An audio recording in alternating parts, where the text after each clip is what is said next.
तो बहुत basic level की कोडिंग देखेंगे, फिर से देखते हैं एक बार कि कैसे यहाँ पे हमें अपने सिंपल से बटन क्रिएट करने हैं जिसमें प्ले, स्टॉप, रीसेट, है ना, इस टाइप का हमें अगर बटन क्रिएट करके अपने एनिमेशन को थोड़ा सा कंट्रोल करना है। तो यहाँ पे उस सिचुएशन के लिए देखो हम क्या कर रहे हैं, सबसे पहले अपनी एक फाइल ओपन कर रहे हैं जिसमें ऑलरेडी हमारा एक एनिमेशन बना हुआ है। तो एक पत्थर आया था, फेंका था, वो जाके पानी पे गिरा था और इस टाइप का एक स्प्लैश क्रिएट हुआ था। अब हम चाह रहे हैं कि इस पे हम इस एनिमेशन को अपने बटन से क्या करें, थोड़ा सा कंट्रोल कर लें।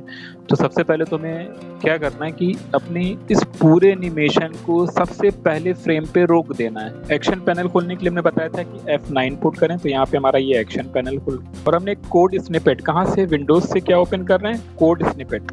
दो पैनल खोल के रखे हैं, देखो कोड स्निपेट और एक्शन पैनल। सबसे फर्स्ट फ्रेम पे पहली सिचुएशन तो ये कि क्लिप हमारी प्ले ना हो, तो उसके लिए हम फ्रेम पे आ रहे हैं। ध्यान रखना हम किसी बटन, अभी हमने कोई बटन क्रिएट ही नहीं किया, सिंपली हम फ्रेम पे आ रहे हैं, कोड स्निपेट पे जाएंगे, एक्शन पैनल पे आएंगे। डिपेंड्स कि अब हमने HTML5 कैनवस ले रखा है।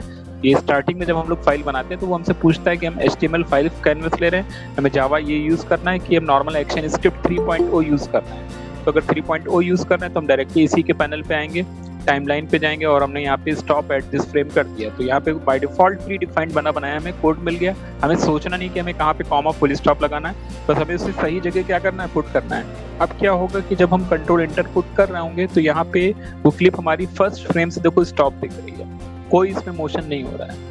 अब इसके मोशन को मैनेज कराने के लिए हमें क्या क्रिएट करने होंगे, बटन्स। तो हम यहाँ पे फिलहाल के लिए एक्शन पैनल बंद कर रहे हैं, इसे भी मिनिमाइज कर रहे हैं और अपने बटन से हम यहाँ पे क्रिएट कर ले, है ना। तो कंट्रोल प्लस, जहाँ पे भी हमें अपने बटन्स देने हैं वहाँ पे आ जाते हैं और बटन्स देने के लिए यहाँ पे हम एक नई लेयर ले लें, प्रॉपर रेक्टेंगल पैरामीटर टूल ले लेते हैं, है ना, या पॉलीगन ले लेते हैं, पॉलीगन ले लेते हैं, थोड़ा सा अलग स्टाइल का बटन ले लेते हैं, प्रॉपर्टीज में आ जाते हैं और यहाँ पे इसकी टूल सेटिंग्स में नंबर ऑफ साइड्स कितनी है, 5। तो हमने क्या कर दिया, 3 पुट कर दिया। इसमें हमने एक कुछ इस एंगल में क्या बना दिया, बटन साइज अपने बटन का क्या और हैवी किया जाए, कर लेते हैं, लो भाई दे दिया। तो हमने बटन्स के लिए एक अलग प्रॉपर लेयर ले लिए, हमने यहाँ पे वो शेप क्रिएट कर लिया जो हमें चाहिए था, है ना। और हमने आर्ट के साथ देखो इसी बटन की यहाँ पे क्या निकाल दी, कॉपी निकाल दी। थोड़ा सा कलरफुल बटन बनाने की कोशिश कर रहे हैं तो हमने यहाँ पे कलर इसका कैसा कर दिया, वाइट, साइज हमने छोटा कर दिया, इसको उठा के लगभग हमने इसी रेशियो के अंदर क्या किया, पुट कर दिया। तो जैसा सीन है वैसा पीछे का देने की कोशिश कर रहे हैं, तो यहाँ पे रेड की जगह पीछे का रेशियो हमने कैसा ले लिया, ग्रीन के फॉर्म में ले लिया। तो उसी कलर फॉर्म में हमारा यहाँ पे क्या मिल रहा है, हमें बटन ने वो फ्रेम सेलेक्ट किया, F8 पुट कर रहे हैं और इसे किस कैटेगरी में रखना है। यहाँ पे मूवी क्लिप, बटन और ग्राफिक्स का ऑप्शन दे रखा है, तो हमने इसे किस कैटेगरी में रखा है, बटन। यहाँ पे नॉर्मल अपने सिंबल को नाम दे रहे हैं B1, ओके कर देते हैं। तो ये बटन का रेशियो देखो हमारा यहाँ पे क्या हो गया, क्रिएट हो गया। हमें प्ले, स्टॉप और कई सारे क्या क्रिएट करने हैं, बटन क्रिएट करने हैं। साइज अब हमें लग रहा है कि हैवी है, छोटा कर देते हैं, इस साइज का बटन हमें अच्छा दिखना है। ऑल्ट के साथ हमने देखो कॉपी निकाली, एक और बटन रख दिया। राइट क्लिक, सबसे पहला काम उसका डुप्लीकेट सिंबल निकालना जरूरी है ना, क्योंकि अगर हम उसके अंदर की डिजाइनिंग में चेंज करें जाके तो पहले बटन्स पे वो इफेक्ट ना करे। तो हमने इसका एक सेकंड बटन क्रिएट कर दिया, ये मान लो हमारा स्टॉप बटन होगा। आल्ट के साथ हमने क्रिएट कर लेना है, या पहले इनकी अंदर की नेमिंग कर लें। तो फर्स्ट वाले बटन पे आ रहे हैं, डबल क्लिक कर रहे हैं, बटन की प्रॉपर्टीज में आ रहे हैं, है ना। और यहाँ पे हिट तक, यानी यहाँ पे देखो ओवर पे भी हमने यहाँ पे F6 किया, डाउन पे भी हमने F6 किया और हिट पे भी हमने F6 किया। अंदर इन सारे फ्रेम्स पे हमने F6 किया, न्यू लेयर ले ली हमने यहाँ पे और फर्स्ट फ्रेम पे आ गए और यहाँ पे हमने इस पे क्या दे दिया है, टेक्स्ट टूल ले लिया। ये बटन के अंदर हम वैल्यूज चेंज कर रहे हैं, है ना। इसको नाम दे रहे हैं, ये प्ले का हमने बटन बनाया, कंट्रोल प्लस, कलर हम यहाँ पे रखें, इसका फॉन्ट स्टाइल चेंज करें, थोड़ा सा कार्टूनिश लगे, बढ़िया लग रहा है ये देखो स्टाइल हमारा, है ना। तो हमने ये प्ले का बटन दे दिया। बाहर आ जाए सीन के, इस वाले पे जाते हैं, डबल क्लिक कर रहे हैं, ओवर पे भी F6, डाउन पे भी F6 और हिट पे भी F6, न्यू लेयर ले लिया और यहाँ पे टेक्स्ट टूल ले लिया न्यू लेयर पे, इसको हमने नाम दे दिया क्या, स्टॉप। सीन से बाहर आ गए, सिलेक्शन टूल लिया, सिंपली हमें ऐसी क्या निकाल देनी है, कॉपी। तो हमने कॉपी यहाँ पे देखो निकाल के रख दी। सबसे पहला काम राइट क्लिक करके हमें क्या करना है, डुप्लीकेट सिंबल बनाना ही बनाना है ना, कर दिया। और उस डुप्लीकेट सिंबल के अंदर आ गए, कंट्रोल प्लस, और हम यहाँ पे स्टॉप की जगह चेंज कर दें अपनी नेमिंग। तो हमने रीसेट का बटन यहाँ पे क्या किया, तीसरा बटन क्रिएट कर दिया ऐसे ही। ओके, ध्यान रखना है यहाँ पे गलती से हमारा ये देखो ये वैल्यू किस पे चली गई है, लास्ट पे, तो इसको ड्रैग करके इधर, ताकि स्टार्टिंग से यही दिखे। कंट्रोल माइनस, एक बटन और क्रिएट कर रहे हैं। वो बटन किस लिए कि जब हम उस पर क्लिक करें ना तो डायरेक्टली क्लिप हमारी यहाँ से दिखे, जहाँ से स्प्लैश बनता है, यानी इस जगह पे डायरेक्टली वो क्लिप हमारी क्या कर जाए, जंप कर जाए। तो हमने यहाँ पे एक बटन और एक्स्ट्रा क्रिएट कर दिया, मान लो यहाँ पे मेरे ऐसे। कंट्रोल प्लस, चेंज करने से पहले राइट क्लिक करके डुप्लीकेट सिंबल बनाना जरूरी है। डबल क्लिक करके हम अंदर आ गए और हमने इसको किससे डिफाइन कर दिया, जंप के नाम से। सीन से बाहर आ गए, नॉर्मल कंट्रोल माइनस करके देखें, कंट्रोल इंटर प्रेस करके देखें। अभी इन बटन से कोई भी कोडिंग हमारी कनेक्ट नहीं हुई है, लेकिन हमारे ये देखो सारे बटन्स यहाँ पे क्या हो रहे हैं, शो हो रहे हैं, आ रहे हैं। लेकिन हम जो चाहते हैं कि माउस जब हम ले जाएं तो कलर डिफरेंस अपोजिट हो जाए, ऐसा जब माउस उसके ऊपर ले जाए, है ना। तो जरा ऐसा करने के लिए फिर से अपने इन बटन्स पे आ रहे हैं, देखो हम आ गए, डबल क्लिक करके अंदर जा रहे हैं, किस पे आ रहे हैं, ओवर की सिचुएशन पे आ रहे हैं। Control plus colour combination change कर देते हैं, क्या चेंज कर देते हैं, पहले बाहर वाले लेते हैं और इसको थोड़ा सा ऑफ वाइट कर देते हैं, और अंदर वाले पे आते हैं, इसको पूरी तरीके से कैसा कर देते हैं, ग्रीन कर देते हैं। अब फिर से इस वाले को पूरी तरीके से कैसा करते हैं, व्हाइट कर देते हैं। जस्ट अपोजिट हो गया यहाँ पे देखो, है ना। और टेक्स्ट नहीं दिख रहा है तो यहाँ पे टेक्स्ट के लिए F6 कर दें, क्योंकि कलर डार्क हो गया है यहाँ पे। और टेक्स्ट पे क्लिक करके अपने टेक्स्ट का कलर हमने पूरी तरीके से कैसा कर दिया, व्हाइट। तो होगा क्या कि जब हम कंट्रोल इंटर करेंगे तो नॉर्मल हमें कैसा दिखेगा, वो जैसा दिख रहा है, लेकिन जैसे माउस ले जाएंगे डिफरेंट हो गया।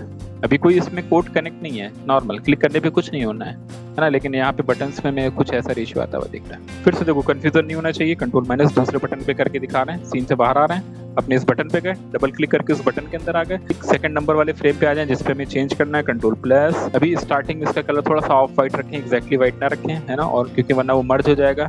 और इसको हमने पूरी तरीके से ग्रीन, टेक्स्ट को सेलेक्ट कर लिया हमने पूरी तरीके से, कैसा दे दिया, व्हाइट।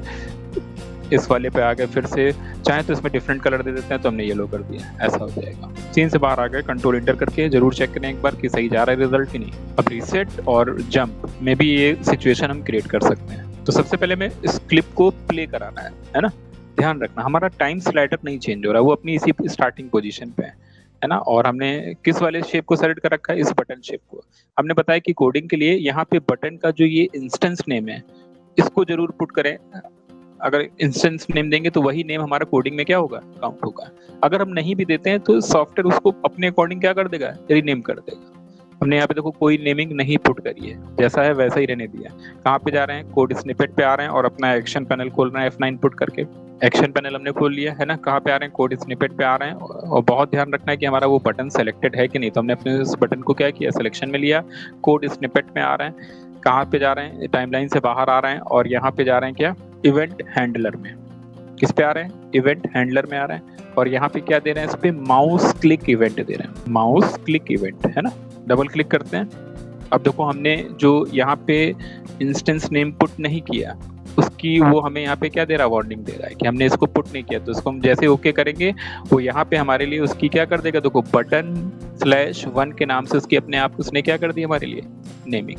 अगर हमें अब बटन को नाम चेंज करना है, देखो यहाँ पे भी वही सेम नाम आता हुआ दिख रहा है, तो जो नेमिंग हम यहाँ पे चेंज करेंगे फिर बाद में आके कोडिंग में भी हमें वही सेम नेमिंग क्या करनी है, चेंज करनी है। तो यहाँ पे हमें ये दिख रहा है ऐसा कुछ।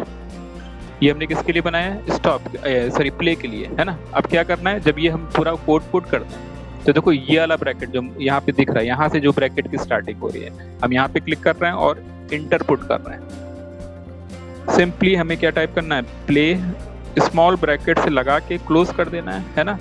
और डॉट और जो कॉमा वाला आइकन होता है हमें इसको पुट करना है। तो इतना यहाँ पे मैनुअल हमने क्या किया, कंट्रोल इंटर चेक करके देखें कि बिल्कुल प्रॉपर गया कि नहीं गया। तो जब हम प्ले पर आए, क्लिक किया, हो गया प्ले हमारा, देखो क्लिक किया, हो गया प्ले यहाँ पे हमारा। हमें स्टॉप करना है, तो स्टॉप करने के लिए सबसे पहली सिचुएशन तो हम चेक करें कि हम अपने फर्स्ट फ्रेम पे हैं कि नहीं, जहाँ पे हमारा ये कोड स्निपेट दिख रहा है ना। और फिर से हम किसको सेलेक्ट करें, अपने स्टॉप बटन को सेलेक्ट करें।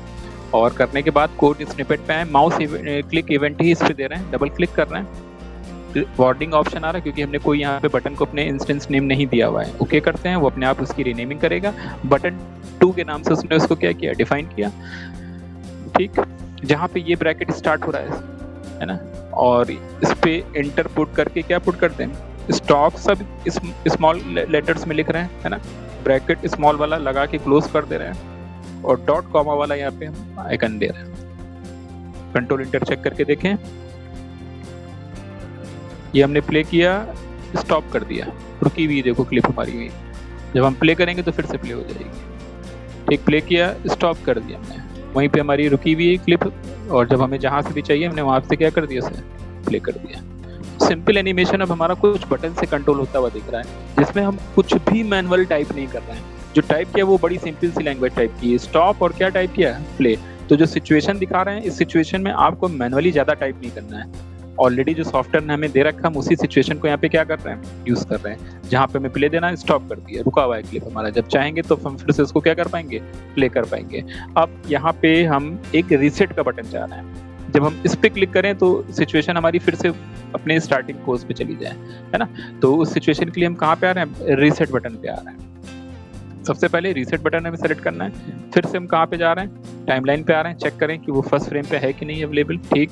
और कोड स्निपेट पे आ रहे हैं, इस बार माउस इवेंट से बाहर आ रहे हैं, इवेंट हैंडलर से बाहर आ रहे हैं, किस पे जा रहे हैं, टाइम नेविगेशन पे आ रहे हैं। और इस बार जो यूज कर रहे हैं क्या, click go to frame and play, double click कर रहे हैं इस पे, ओके कर रहे हैं। फिर से वार्निंग दे रहा है कि हमारे बटन को कोई हमने नेमिंग नहीं की हुई है, इसको ओके कर रहे हैं। और नंबर ऑफ वो हमसे अब पूछ रहा है कि हमें इसको कहाँ पे ले जाना है, किस फ्रेम से प्ले कराना है, तो हमने इसको कितना पुट कर दिया 1, यानी जब हम रीसेट पे क्लिक करें तो क्लिप हमारी फिर से कहाँ पे आ जाए, अपनी फर्स्ट पोजीशन पे चली जाए।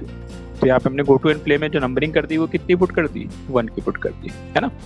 और फिर से कंट्रोल इंटर चेक करते हैं, तो ये प्ले है, स्टॉप कर दिया। अब देखो जब हम रीसेट पे क्लिक करेंगे ना वो फिर से इसी स्टेज पे आ गया, प्ले किया, स्टॉप कर दिया, और रीसेट ने उसको फिर से उसी स्टेज पे कर दिया। एक बटन हमने और जंप का बना रखा था, है ना। क्यों बना रखा था जंप का, हमने इसलिए बना रखा था कि जब हम इस जंप पे क्लिक करें और तो डायरेक्टली हमारा जहां से स्प्लैश बन रहा है उस टाइमलाइन पे आ जाए। तो वो टाइमिंग हम जरा बस चेक कर लें कहाँ से स्प्लैश का एनिमेशन क्रिएट हो रहा है, तो वो है 21st फ्रेम, दिख रहा है। तो यहाँ पे हम फिर से अपने उस बटन पे आ जाते हैं, जंप वाले टाइम स्लाइडर को फिर से हम 1 ही स्टेज पे रखें, जंप का बटन हमने सेलेक्ट किया और फिर से हम सेम बिहेवियर पे जा रहे हैं, go to and frame play पे क्लिक कर रहे हैं, ओके कर रहे हैं। और बस हम यहाँ पे जो नंबर ऑफ फ्रेम पुट करेंगे, कितना पुट करेंगे, 21। कंट्रोल इंटर, तो एक पूरा लगभग एनिमेशन हमारे अलग अलग बटन से क्या होगा, कंट्रोल होगा। तो वो डायरेक्टली जंप पे क्लिक करेंगे ना तो स्प्लैश सही आएगा। बटन समझ में आ रहे हैं ये, तो बहुत इजी वे में हमने यहाँ पे बटन्स क्रिएट करे हैं, इसमें बिल्कुल भी आपको प्रॉब्लम नहीं होगी, क्योंकि ज़्यादा कहीं कुछ मैनुअल टाइप नहीं करना है इनमें। आप इस टाइप से बटन क्रिएट करके अपने एनिमेशन को क्या कर पाएंगे, बटन्स के थ्रू कंट्रोल कर पाएंगे। अब सेम कोडिंग से, है ना, आगे एक वेबसाइट का पेज लिंक करके दिखाएंगे। एक प्रॉपर एक बेसिक लेवल की हम लोग मान लो अपनी वेबसाइट अगर बनाना चाहते हैं, कुछ भी पिक्चर गैलरी बनाना चाहते हैं, तो हम उसको मैनेज करके दिखाएंगे कैसे वो क्रिएट करें। लगभग सारा कोड सेम होगा, थोड़ा सा डिफरेंट होगा, वो समझ में आएगा जब बनाएंगे, है ना।